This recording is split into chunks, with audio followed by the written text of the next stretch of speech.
एक छोटी सी कविता के माध्यम से आप सबके साथ जुड़ना चाहती हूँ।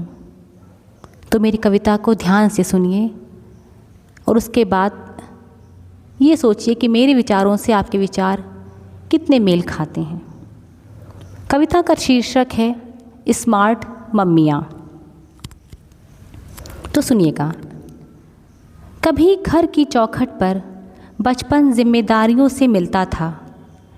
कभी घर की चौखट पर बचपन जिम्मेदारियों से मिलता था और जिम्मेदारियाँ बोझ नहीं, जीवन का पहला पाठ होती थीं।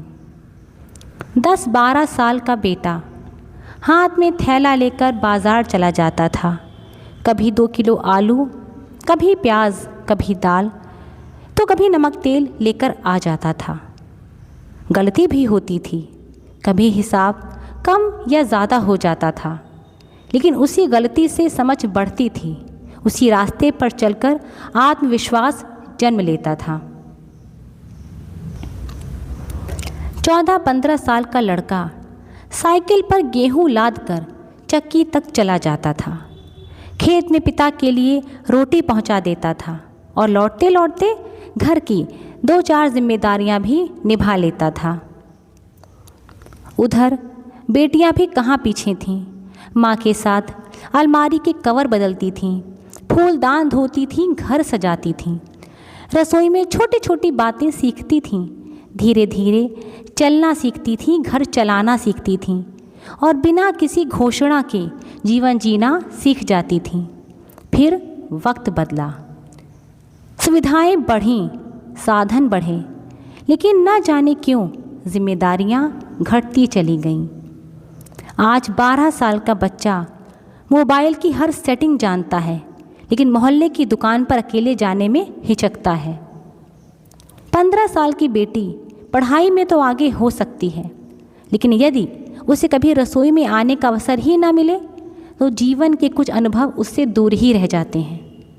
और अक्सर सुनने को मिलता है, अरे रहने दो, उसे क्या आता है, अभी छोटा है या अभी छोटी है, मैं ही कर देती हूँ। ये शब्द किसके होते हैं? सिर्फ एक माँ के, कि मैं ही कर देती हूँ। धीरे धीरे हर काम माँ अपने हाथ में ले लेती है। बच्चे देखते रहते हैं और जिम्मेदारियाँ उनसे दूर चली जाती हैं।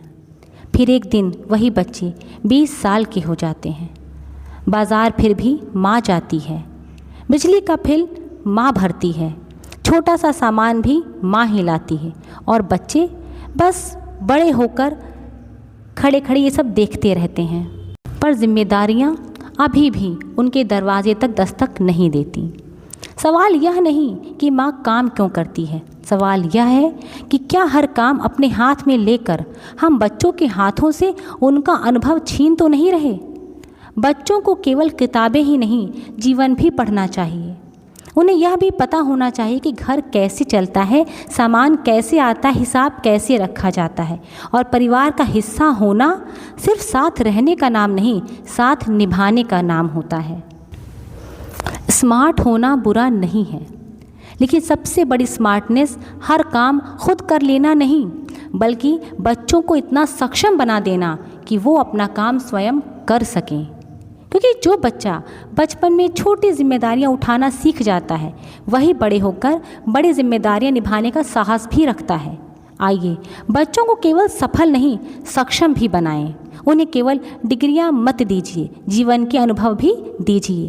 क्योंकि कल जब हम नहीं होंगे तब हमारी सबसे बड़ी विरासत धन नहीं होगी, न सामान होगा। हमारी सबसे बड़ी विरासत होगी उनके भीतर जागी हुई जिम्मेदारियाँ। अगर आप खुद स्मार्ट हैं तो आपने कोई बड़ा काम नहीं किया। स्मार्ट वो होता है जो अपनी संगत में रहने वालों को अपने साथ स्मार्ट बना देता है।